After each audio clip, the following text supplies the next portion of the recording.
오늘과 3일 동안에 적어도 계시록 17장은 좀 2023년 가기 전에 마무리를 좀 하고 새해는 이 계시록 17장을 이제 더 자세하게 설명해 주는 내용들을 좀 공부하면 좋겠다 이렇게 생각을 합니다. 그래서 여러분들이 제가 여러분들에게 나눠드린 이 유인물을 잘 한 주마다 계속 제가 새로 드릴 테니까 그걸 엮어서 한번 여러분들이 개인적으로도 복습하시고 또 그래서 여러분의 것으로 만들게 되기를 간절히 바랍니다. 자, 우리가 지금 3주 만에 다시 이 시간을 쓰기 때문에 지난번에 한 여러 내용에 대해서 여러분들 많이 좀 잊으실 줄로 생각합니다. 지금 예언 연구의 가장 중요한 목표가 여러분 뭡니까?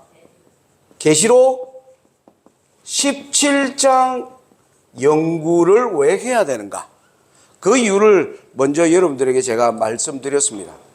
지금 살아가는 우리 시대를 정말 설명해 주는 하나님께서 이 세상을 다스리고 계신다고 하는 충분한 증거를 나타내는 그 내용이 요한계시록 17장을 통해서 오늘 우리가 세상에 어디에 와 있는지를 알 수 있도록 되어 있는데 많은 사람들이 이러한 내용이 성경에 어떻게 기록되어 있는지를 잘 알지 못하고 지나가는 이런 이제 우리 형편에 살고 있습니다. 왜 계시록 17장 연구가 중요한가 보니까 이 엘렌 G 화이트 여러분 유인물 다시 보시기 바랍니다. 1페이지 맨 위에요. 거기 보면 초기 문집 280페이지를 기록한 내용을 한번 보시면 예수께서 성소에서 봉사하시고 계시는 동안 죽은 의인들과 살아있는 의인들에 대해 심판이 행하여졌다. 그리스도께서는 그분의 백성들을 위하여 대속하시고 그들의 죄를 도말하심으로 그의 왕국을 받으셨다. 그리고 왕국에 살 거민들이 결정되었다. 어린 양의 혼인이 이루어졌다. 이 말씀은 2023년이 이제 올해 거의 다 지나갑니다. 지금 마지막 때를 살아가는 하나님의 백성들이 지금 우리가 살고 있는 때와 우리에게 닥칠 일들을 설명해 주는 아주 잘 정리된 내용이 바로 이 내용이라고 할 수 있겠습니다. 우리는 지금 예수님의 마지막 영원한 하늘나라에 살 사람들을 뭐하는 결정하는 그 심판대 앞에 우리가 서 있는데 그 심판에서 영원한 나라를 얻을 사람들이 뭐하면 결정되면 여기 보니까 어린 양의 혼인이 이루어졌다라고 말하고 있는 것입니다. 그러므로 오늘 세상 살아가는 모든 사람들이 우리가 바라봐야 할 내용이 뭐냐 하면 어린 양의 혼인이 이루어지는 것에 관하여 각성하고 그것이 어떻게 이루어지는지를 배워야 하는 것이 가장 중요한 것입니다. 그래서 어린 양의 혼인은 뭔가? 대쟁투 427페이지에 보면 엘렌 G 화이트 혼인은 그리스도께서 당신의 나라를 받으심을 의미한다.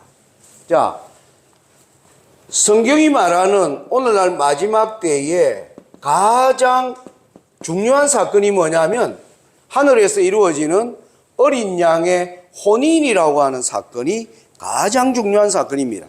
그런데 이 혼인은 뭐냐면 그리스도께서 다스리시는 나라.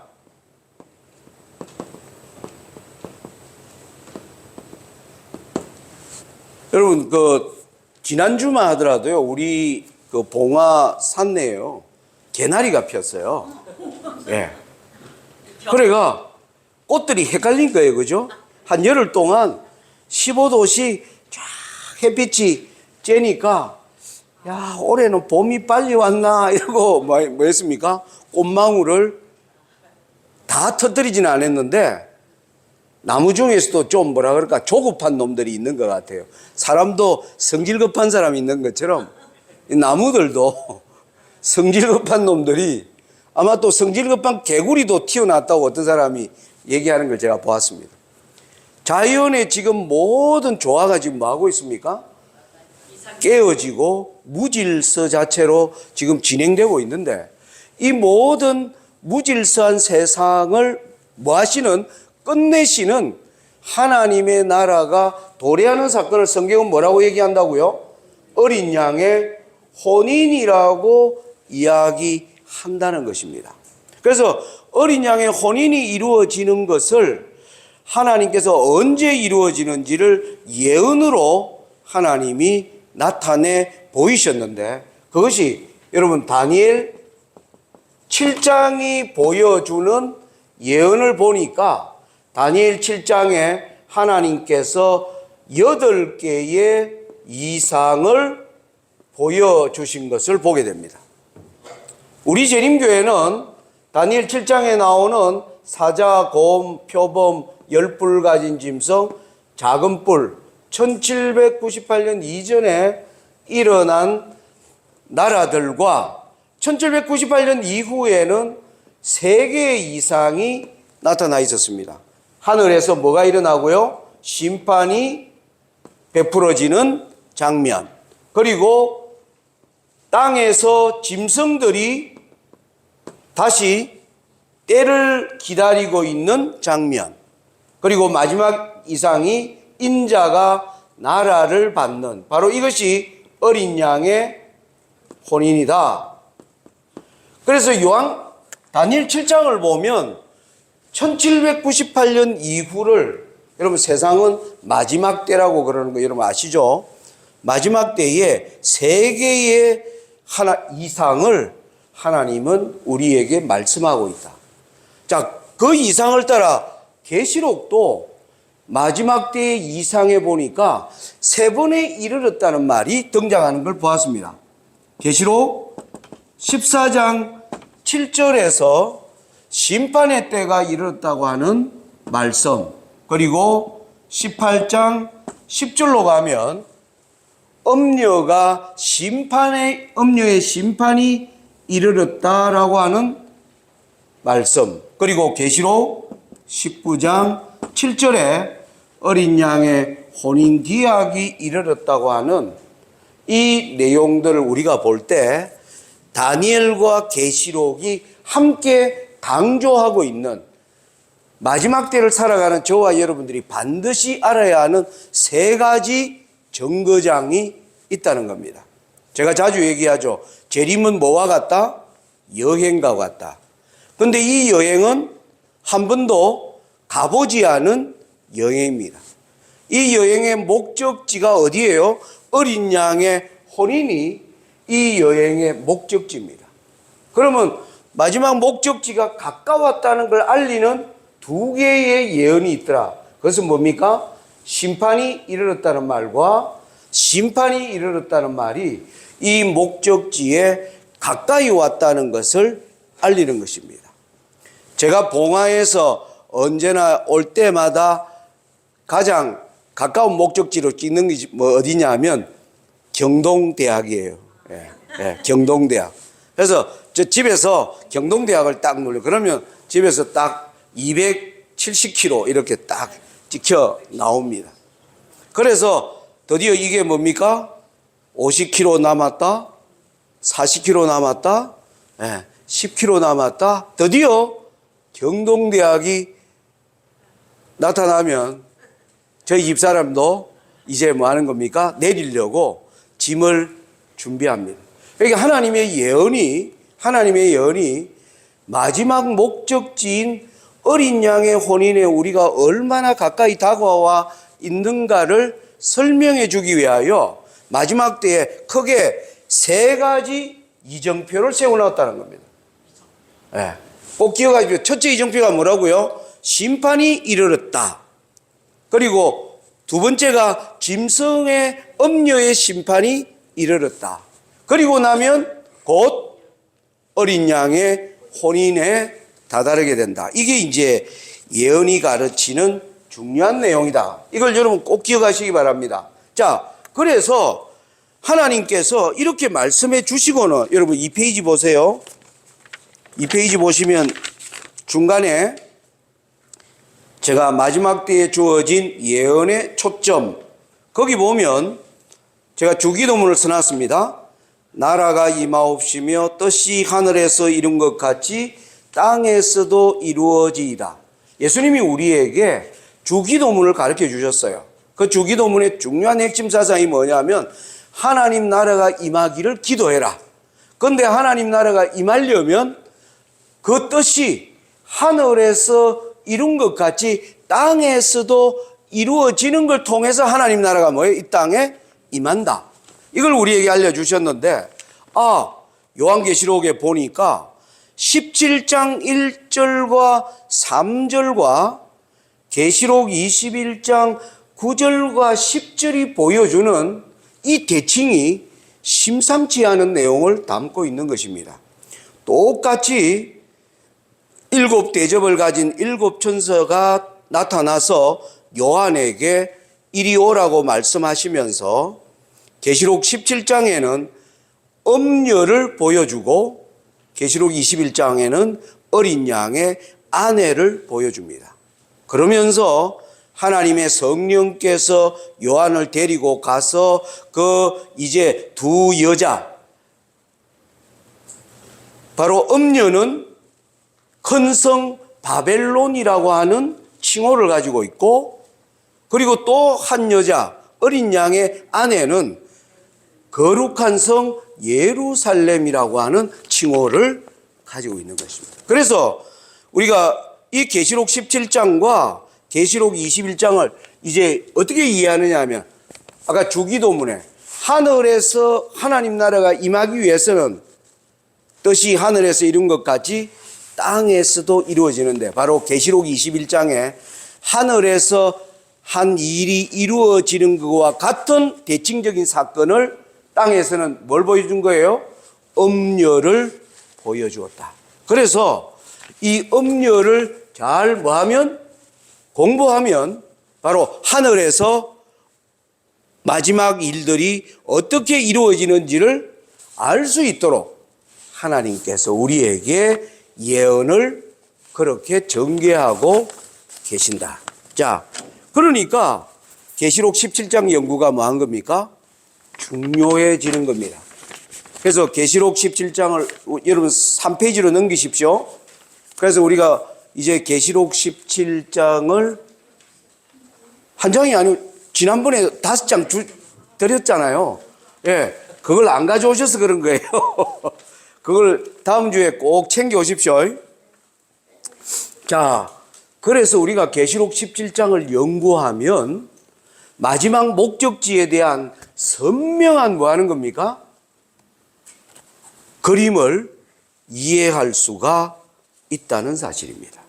자, 그러면서 이제 여러분 4페이지로 가면 이 계시록 17장은 여러분 4페이지 보십시오. 중간에 짐승의 비밀에 관한 문맥을 정리한, 여러분들이 요한계시록 17장을 읽어보시면 이 계시록 17장에서 하나님이 요한에게 보여준 것은 여자가 붉은빛 짐승을 타고 있는 모습으로 보여준 겁니다.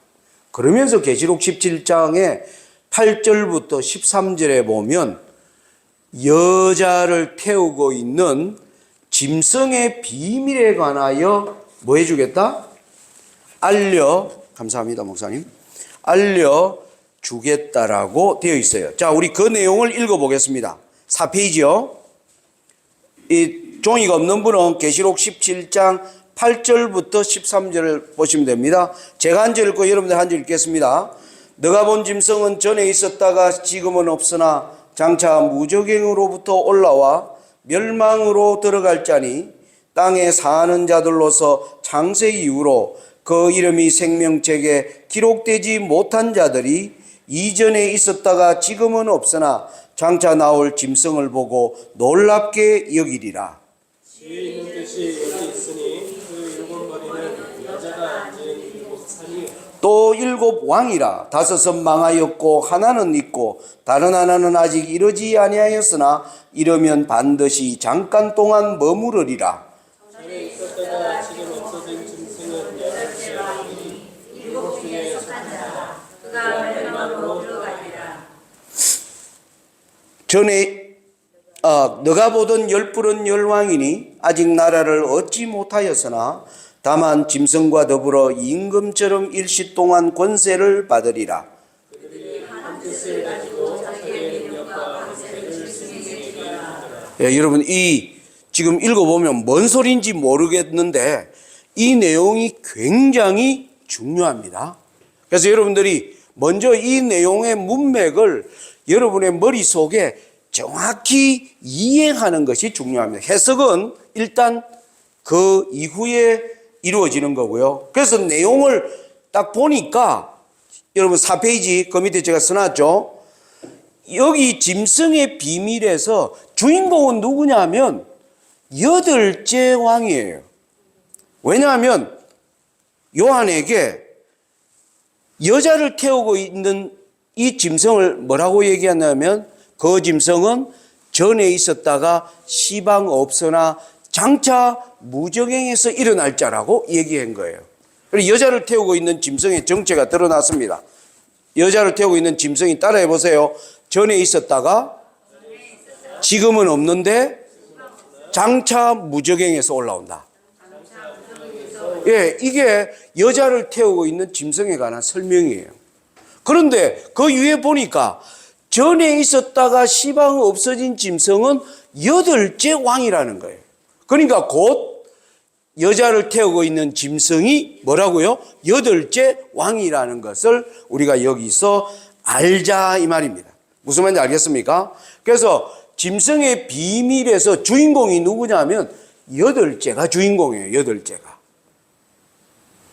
아시겠습니까? 왜? 이 8째가 주인공은 전에 있었다가 시방 없는데 장차 올라온다고 했는데 전에 있다가 시방 없는 짐승이 8째 왕이라고 설명하고 있으니 그렇다 이 말입니다.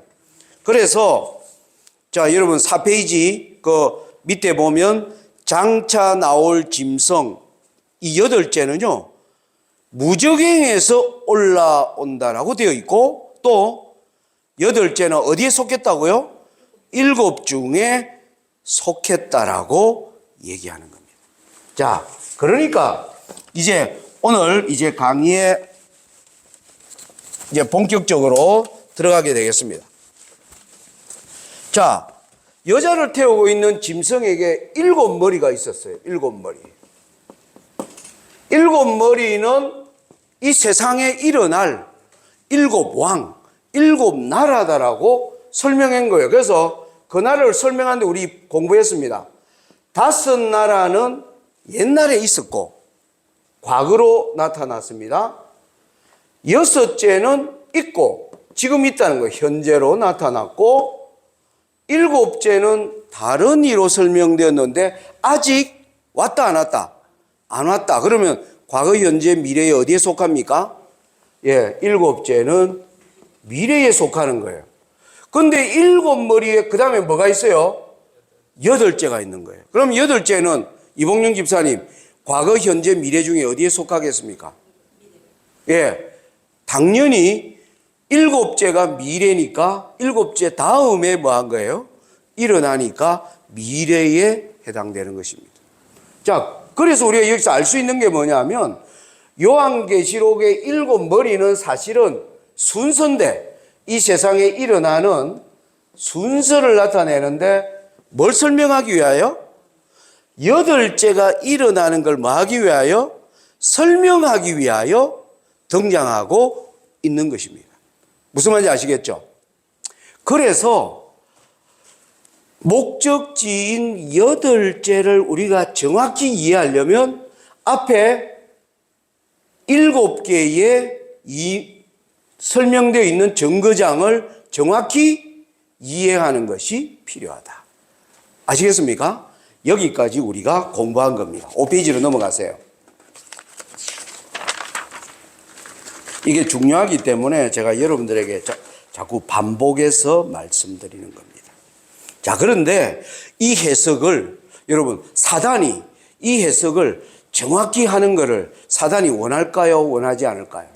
예, 사단은 이 목적지가 사람들에 의하여 알려지게 되기를 원하지 않습니다. 그래서 수많은 이 내용을 가지고 많은 해석들을 많은 거예요. 이미 내놓았어요.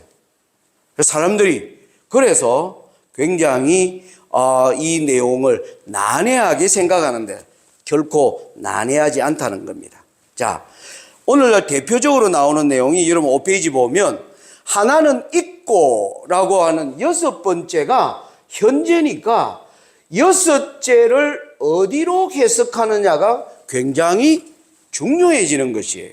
중요해지는 것이. 제가 자주 말씀드리지만 제가 봉화에서 여기 양주중앙교회를 처음 올 때였습니다. 양주중앙교회 청담로 몇 번 이 주소는 사실 제가 어디 있는지 알지 몰랐어요. 그런데 제가 첫 번째 왔을 때 이 내비게이션이 엉뚱한 데를 좀 가르쳐 주었습니다. 헤맨 거예요. 그래서 제 나름대로 다음에 올 때는 정확히 오기 위해서 그때 본 게 여기 큰 경동대학교가 있구나. 이 경동대학교를 목표로 설정하자.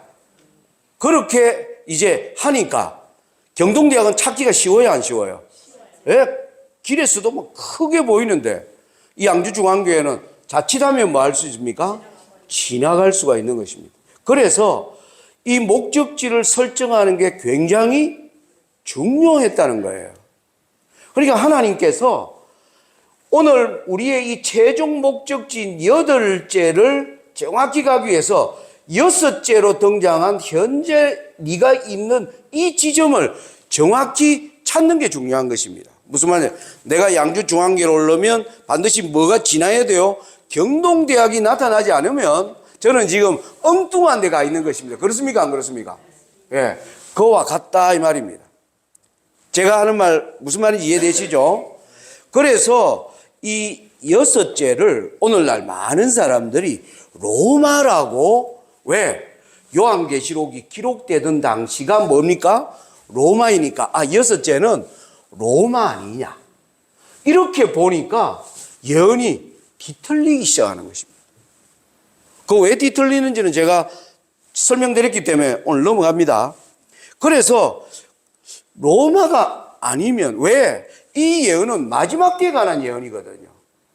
마지막 때를 보여주는데 로마라고 하는 나라는 지금 우리 때로부터 거의 2000년 전에 존재했던 그것을 하나님이 마지막 때의 중요한 목적지를 찾는 지계표로 삼아 놓았다? 그렇지 않다는 겁니다.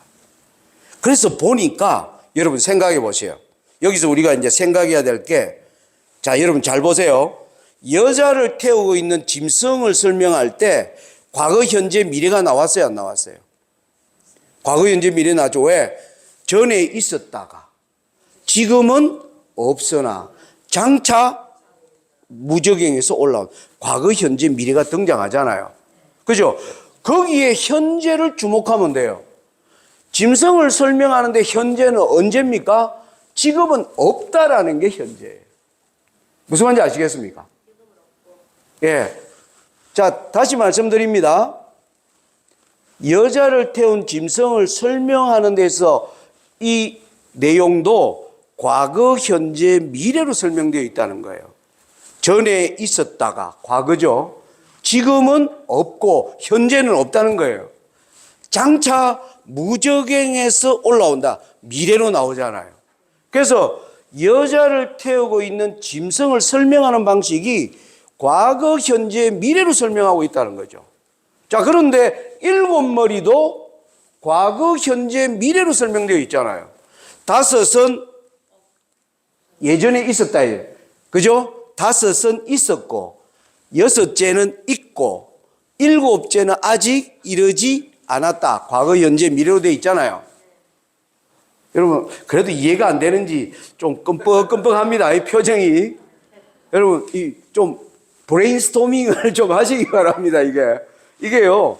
여러분 속에 입에 쏙 넣어주는 게 아니에요. 여러분들이 스스로 따져가지고 아 이렇구나 이렇게 깨달아져야 이게 제대로 된 겁니다. 자, 다시 말씀드립니다.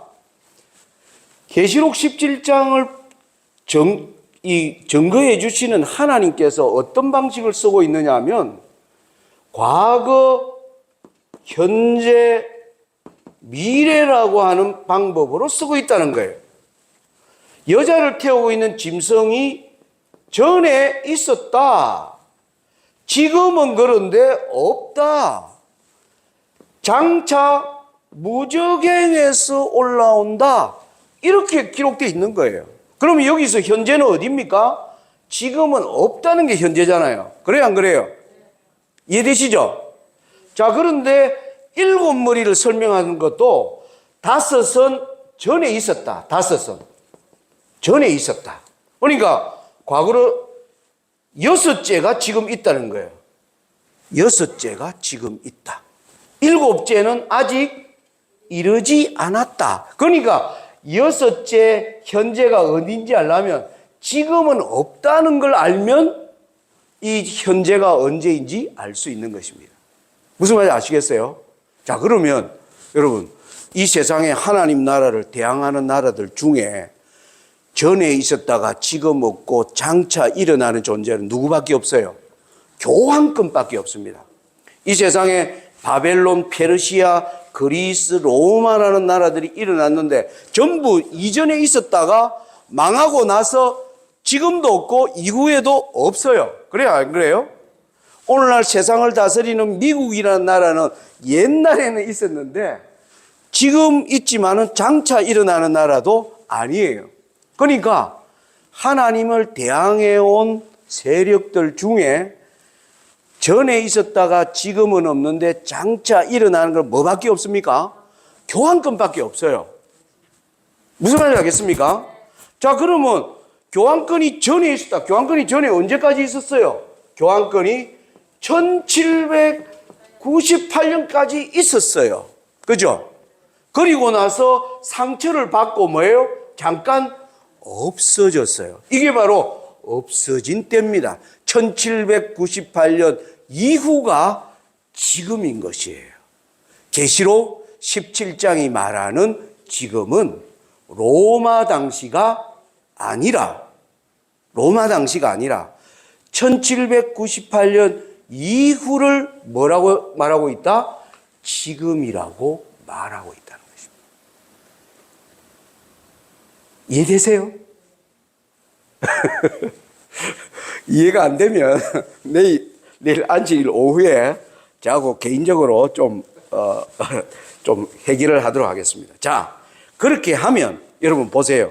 거기 5페이지 그 위에서 한 6째 줄 보면 전에 있었다가 시방은 없는 짐승의 설명이 말하는 시간으로 해석하면 5은 망했고라고 하는 이것은 바로 다니엘서와 똑같이 바벨론, 페르시아, 헬라, 로마, 교황권 이렇게 해석할 수 있다는 겁니다. 그래서 우리는 내비게이션에서 이미 교황권을 지나 저렇게 하는 게 지금 힘들다는 거예요. 이범희 집사님 힘내시기 바랍니다. 자, 그래서 우리는 이제 6째, 7째, 8째를 이제 잘 풀면 돼요. 이제 아시겠습니까? 앞에 5을 우리가 해석을 해낸 거예요. 자, 사단이 여기까지 가면 사단이 좋아할까요? 싫어할까요? 아, 저놈이 목적지 제대로 찾네? 그런데 여기 오면 더 사단이 또 어떻게 해놨을까요? 또 헷갈리게 수많은 해석들이 난무하게 지금 우리의 형편이 그렇습니다. 그런데 성경은 성경으로 해석한다. 자, 거기 보면 악의 삼중연합 6, 7, 8은 그러면 무엇을 말하고 있을까? 자, 그런데 여러분 계시록 17장 바로 앞에 있는 계시록 16장 13절에 보면 같이 한번 읽어볼까요? 시작. 개구리 같은 새 더러운 영이 용의 입과 짐승의 입과 거짓 선지자의 입에서 나오니. 하나님을 대항하는 세력들이요, 새 세력이 연합하여 등장하는 모습이 계시록 16장에 나옵니다. 그리고 계시록 19장과 20장에 보면 이 똑같은 세력이요, 잡히는 얘기가 나옵니다. 짐승이 잡히고 그 앞에서 이적을 행하던 거짓 선지자도 함께 잡히고요. 그리고 용을 잡으니. 자, 계시록 17장을 두고 앞장에 있는 16장과 뒤에 있는 19장이 세 세력. 여러분 5페이지 중간에 계시록 13장, 계시록 16, 19, 20장에 보니까 똑같은 용과 바다에서 나온 짐승과 땅에서 나온 짐승을, 여러분 요한계시록 13장에 보면 이 세 세력이 나오는 것을 알 수가 있습니다. 여러분 요한계시록은 잘 아시죠? 계시록 13장에 보면. 그런데 계시록 16장 우리가 방금 19, 20장에는 용, 짐승, 거짓 선지자가 나온 거예요. 자, 그러면 여러분 계시록 13장과 16장을 딱 비교를 하면 용은 같네. 용은 용이니까. 근데 13장에는 짐승이 두 종류가 있는 겁니다. 바다에서 나온 짐승이 있고 땅에서 나온 짐승이에요. 근데 계시록 16장 짐승은 한 개뿐이에요. 그러면서 거짓 선지자라고 나오는 겁니다. 그럼 우리가 여기서 질문 던져봐야 되겠죠. 이 거짓 선지자를 얘기하는 계시록 13장과 계시록 16장에 얘기하는 세력은 다른 세력인가? 아니면 같은 것인데 하나님이 다르게 말하셨는가? 우리가 따져봐야 되는 겁니다. 그런데 여러분, 거기 제가 네모로 괄호 치놓은 것에 마태복음 7장 15절에 보니까 예수님이 이런 말씀을 했습니다. 거짓 선지자들을 삼가라. 양의 옷을 입고 너희에게 나오나 속에는 노략질하는 일이라. 거짓 선지자는 양의 탈을 쓰고 나온다. 여러분 이걸 딱 보니까 계시록 13장에 양의 탈을 쓰고 나오는 놈이 있어요, 없어요? 예? 예. 땅에서 올라오는 짐승이 계시록 13장 11절 보시면 양 같은 모습으로 올라오는 거예요. 그래서 이걸 보면 땅에서 나온 짐승이 뭐구나? 거짓 선지자구나 하는 것을 알 수 있게 돼 있단 말이에요. 여러분 얼마나 쉬워요 이거. 어려운 게 없습니다. 여러분 각시대 대쟁도 588페이지 한번 같이 한번 크게 읽어볼까요? 자, 시작. 미국의 개신교도들은 신술과 손을 잡기 위해 시면을 넘어 그들의 손을 내밀고 또 그들은 큰 구렁텅이를 넘어서 로마 교회의 세력과 악수하기 위해 손을 뻗칠 것이다. 그와 같은 삼중연합의 세력 아래 이 나라는 양심의 권리를 유린하는 일에 로마의 발자취를 따르게 될 것이다. 오늘날 세상을 마지막 망하게 하는 데 있어서 새 세력의 연합이 나오는 겁니다. 미국의 타락한 개신교회가 강신수를 행하는 사단과 연합하고 그리고 로마 교도들과 연합할 때 이 악의 삼중 세력의 연합 아래 온 세상을 이제 양심의 권리를 유린하는 일이 이때 본격적으로 진행될 것을 나타내고 있습니다. 여러분, 성경이 새 세력의 연합, 엘렌 G 화이트도 그것을 나타내는 겁니다. 그래서 계시록 13장, 계시록 16장, 19장 모두가 새 세력을 얘기하기 때문에 계시록 17장에 나오는 뭡니까? 새 세력, 여섯째, 일곱째, 여덟째는 바로 삼중연합을 설명하고 있다는 것이에요. 이게 중요한 제가 여러분들에게 말씀드리는 것입니다. 여러분들 이제 이게 과연 그러할까? 여러분들이 개인적으로 연구해서 확정할 필요가 있습니다.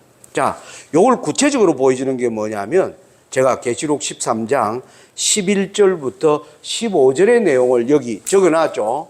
여러분 자세히 한번 제가 한 절 읽고 여러분들이 한 절 읽고 해보겠습니다. 내가 봄에 또 다른 짐승이 땅에서 올라오니 새끼 양같이 두 뿔이 있고 용처럼 말하더라. 먼저 나온 짐승의 모든 권세를 그 앞에서 행하고 땅과 땅에 거하는 자들을 저 짐승에게 경배하게 하니 곧 죽게 되었던 상처가 나온 자니라. 큰 이적을 행하되 심지어 사람들 앞에서 불이 하늘로부터 땅에 내려오게 하고 짐승 앞에서 받은 바 이적을 행하고 땅에 거하는 자들을 미혹하며 땅에 거하는 자들에게 이르기를 칼에 성에 따라 살아난 짐승을 위하여 우상을 만들라 하더라. 저가 권세를 받아 그 짐승의 우상에게 생기를 주어 그 짐승의 우상으로 말하게 하고 또 짐승의 우상에게 경배하지 아니하는 자는 몇이든지 다 죽이게 하더라. 여러분, 이 계시록 13장은 여러분들에게 좀 익숙한 내용이죠, 그죠? 예. 이 내용을 여러분 잘 이해하는 게 중요합니다. 자, 11절 여러분 잘 아시는 내용이죠. 드디어 미국이 땅에서 올라오는 장면은 미국이 마지막 시대의 역사의 주역으로 올라오는 것을 하나님께서 말씀하고 계셨습니다. 자, 그러면서 12절에 미국이 올라오고 난 후에 12절에 저는 누구예요? 저 바로 미국입니다. 저가 먼저 나온 짐승의 모든 것을 먼저 나온 짐승이 뭐냐면 여기 써놓지는 않았는데 여러분 요한계시록에 보면 13장 1절에 바다에서 올라오는 짐승이 먼저 나온 짐승이에요. 교황권을 나타냅니다. 교황권의 권세를 그 앞에서 행하고 땅과 땅에 거하는 자들로 처음 짐승에게 경배하게 하니 곧 죽게 되었던 상처가 나은 자니라. 12절은 교황권이 죽었다가 뭐 하는 겁니까? 살아나 올라오는 걸 12절이 얘기하는 거예요. 그리고 13절입니다. 13절은 하늘에서 불이 내려오는 거대한 이적이 일어나는 겁니다. 이게 바로 사단이 일으키는 강신술이에요. 그래서 여러분 이 내용이 13장 11절에는 미국, 12절에는 교황권, 13장에는 용, 이 세 세력이 차례대로 일하게 됨으로 말미암아 14절에 보면 짐승의 우상을 세우는 일이 나오는 겁니다. 그리고 15절에는 우상을 세워서 강제로 경배하게 하는 것이 설명되어 나오지 않습니까? 그래서 계시록 13장도 보니까 순서가 나와요. 미국이 등장하고 교황권이 살아서 올라오고 그 다음에 사단이 거대한 강신술을 통해서 뭡니까? 연합하면 짐승의 우상이 서고 짐승의 표를 강요하는 일이 있을 것임을 여러분 계시록이 아주 정확하게 보여주고 있는 것입니다. 오늘 드린 유인물 보시기 바랍니다. 그래서 계시록 13장 11절부터 15절을 요약하면 11절에는 땅에서 올라오는 짐승이 미국의 등장을 보여주고 있고 12절에는 교황권을 보여주는데 죽게 된 상처가 나은 교황권을 보여주고요. 13절은 강신술을 통해 등장하는 사탄을 설명하고 있고 그 결과로 짐승의 우상을 세우고 강제적으로 짐승의 우상을 경배하게 한다는 것입니다. 자, 이래 보니까 그 다음 마지막 때를 알려주는 목적지의 랜드마크가 아주 정확하게 나타나 6, 7, 8이 뭐냐?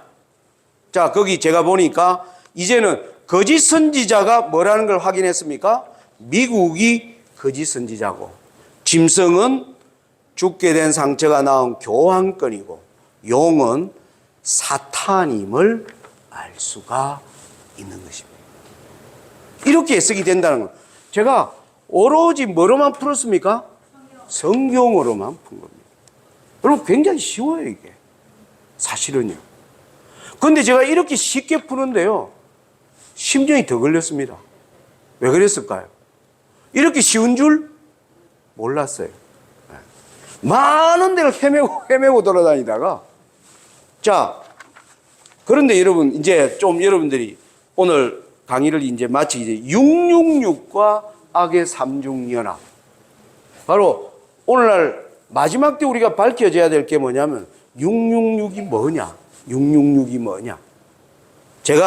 이건 제가 깨달은 걸 옮겨 놓은 겁니다. 여러분 계시록 13장 18절에 보면 이렇게 나와. 666. 지혜가 여기 있으니 지혜 있는 자는 그 짐승의 수를 세어보라. 그 수는 사람의 수니 666이니라. 이렇게 나옵니다. 이렇게 제가 여기 굵은 글씨로 지혜가 여기 있으니. 근데 계시록 17장에 보면요, 지혜 있는 뜻이 여기 있다라고 얘기해요. 지혜 있는 뜻이 여기 있으니. 일곱 머리를 푸른 게 뭐예요? 지혜 있는 뜻이에요. 그 다음에 보면 그 일곱 머리는 여자가 앉은 일곱 산이요 일곱 왕이라. 그 다음에 다섯은 망하였고 하나는 있고 다른 이는 아직 이르지 아니하였으나 이러면 반드시 잠깐 동안 계속하리라. 전에 있었다가 시방 없어진 짐승은 여덟째 왕이니 일곱 중에 속한 자라. 저가 멸망으로 들어가리라. 여러분 여기서 좀 뭐가 보입니까? 하나, 다른이, 여덟째 왕, 세 세력입니다. 여러분 계시록 13장 아까 666 얘기할 때 지혜가 여기 있으니 그랬어요. 계시록 17장에는 지혜 있는 뜻은 여기에 있다. 이걸 연구하면 666을 풀 수 있는 열쇠가 여기 있다는 거예요.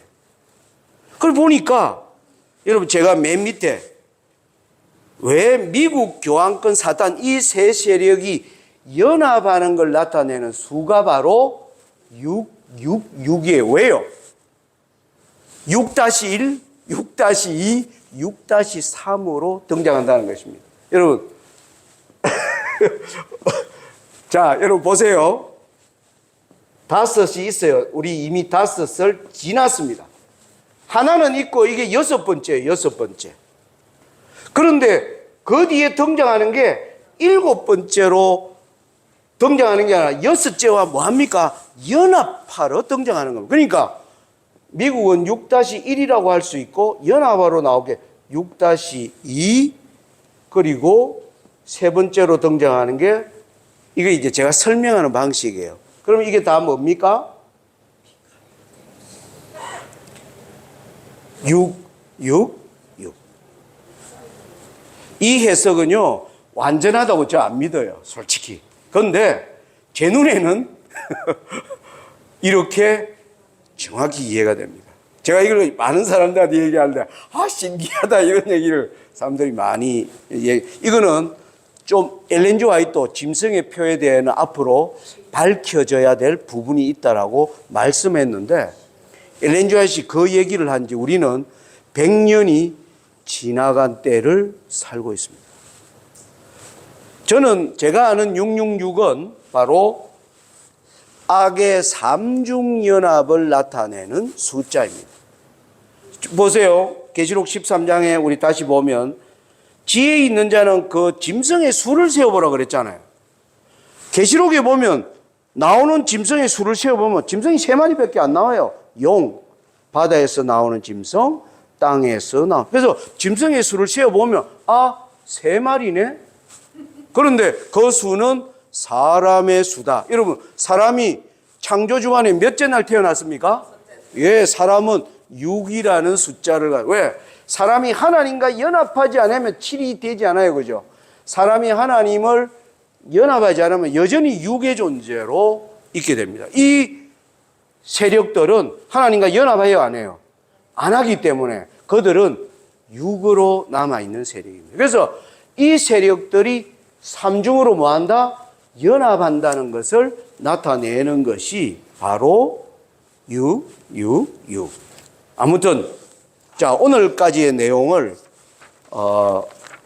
공부를 했습니다. 흥미진진하십니까? 자, 이제 우리가 여기까지 하는데 풀어야 될 게 앞으로 굉장히 많습니다. 왜냐하면 그러면 아까 8째가 무적행에서 올라온 것도 무슨 소리냐? 그리고 7 중에 속했다라는 건 또 무슨 소리냐? 그리고 10뿔이 짐승에게 권세를 준다는 것은 무슨 말이냐? 풀어야 될 과제가 첩첩산중이에요. 그런데 뭐는 알았느냐 하면 목적지를 찾는 지도의 순서는 우리가 알았다는 거예요. 이게 중요한 것입니다. 자, 오늘 말씀 우리가 마치면서요. 우리 여러분 2페이지 보시면 선지자왕 536페이지에 글을 읽고 오늘 저녁 강의를 이제 마치도록 하겠습니다. 같이 한번 영원한 과거로부터 여러분 그 내용 자 시작. 영원한 과거로부터 영원한 미래에 이르기까지 사건의 사설에 고리와 고리를 연결시키고 계신 위대하시고 스스로 계신 분께서 당신의 말씀 속에 주신 예언들은 역사의 흐름에서 우리가 어디에 있으며 장래에 무엇을 기대할 수 있는지를 말해준다. 현재까지 일어나리라고 예언된 모든 사건들의 성취들을 역사의 페이지에서 찾아볼 수 있으므로 아직 오지 않은 모든 것도 그 순서대로 성취되리라는 것을 우리는 확신할 수 있다. 여러분 오늘 제가 여러분들에게 드린 이 예언의 해석이 굉장히 간단한 내용인데요. 사실은 간단하지만 여러분들이 개인적으로 기도하시는 가운데 여러분들이 확정해야 이제 이 연구가 여러분 개인에게 큰 유익이 될 것이라고 생각합니다.